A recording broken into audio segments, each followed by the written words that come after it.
I'm all sweaty and out of breath from working out, but I wanted to share with you that I'm going to be going over the asana, which is the postures or poses or movements of yoga, in Light on Yoga by BKS Iyengar. He actually passed away when I was doing my yoga teacher training in, I think, 2014, sometime around that time. This is one of the most, I'd say, popular or most used yoga books by yoga teacher trainings because it's one of the only books from a traditional teacher that has a focus on just the asana and sort of like instructions and photos of how to do it. Last week I reviewed a yoga asana book, set of books. I'll put a little reminder up here to link you to that. But you know, that's by like a new yogi. This book has a bunch, like hundreds and hundreds of yoga asanas. So I'm just gonna, this video is gonna be a little bit longer because I'm giving you this introduction and explanation, but I'm just gonna do a really short video for each pose and put them up as individual videos. So they might be really simplistic, but if you're new to yoga or just really interested, this might be something you're interested in. So let me know in the comments if you are. For each pose, I will give you a little look at which, what the page looks like for the pose that we're doing, so that if you want to, you can pause it or screenshot it.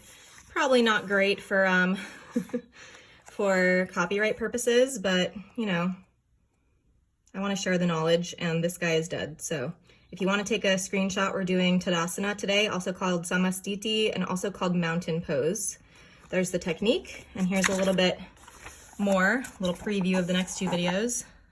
Here's a little bit more. So if you want to pose it, take a screenshot or read it and then continue, do that now. I wanted to share with you what he says. He says, Tada means a mountain, Sama means upright, straight, unmoved. Sthiti is standing still, steadiness. Tadasana therefore implies a pose where one stands firm and erect as a mountain. This is the basic standing pose. Technique, stand erect with the feet together. That's really different than what a lot of yoga teachers now would tell you. I would tell people to stand with the feet hips width distance apart. So I'm going to explain to you how he recommends it and then how you might hear it more commonly now or how I might recommend it. Stand erect with the feet together, the heels and big toes touching each other. Rest the heads of the metatarsals on the floor and stretch all the toes flat on the floor. So kind of spread your feet, spread your toes a little and grip the floor. I agree with that. The inner arches of your feet should start to lift a little bit when you do that. Tighten the knees and pull the kneecaps up.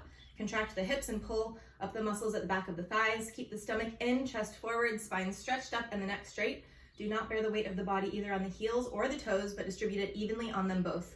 And he emphasizes the fact that most people do not pay attention how to stand correctly, and most of us either stand forward or back or more on one foot. And he says to take a look at your shoes, and this is a really good tip. Take a look at your shoes and see where there's been the most weight over time, and you'll see where you're carrying your weight. So if it's not evenly distributed on the soles of the inner soles of your shoes, you'll be able to see, do you stand more on your heels or on your toes or on the balls of your feet or on one side? So take a look at that and see if you can start to think about it more when you're just walking around and standing normally. Ideally in Tadasana, the arms are stretched out over the head, but for the sake of convenience, one can place them by the side of the thighs. So in the photo, he has his palms turned in like this. A lot of times in yoga classes now, you'll hear people say to turn your palms forward. I think that they do that because they want to emphasize the external rotation of your arms so that your shoulders are rolling back.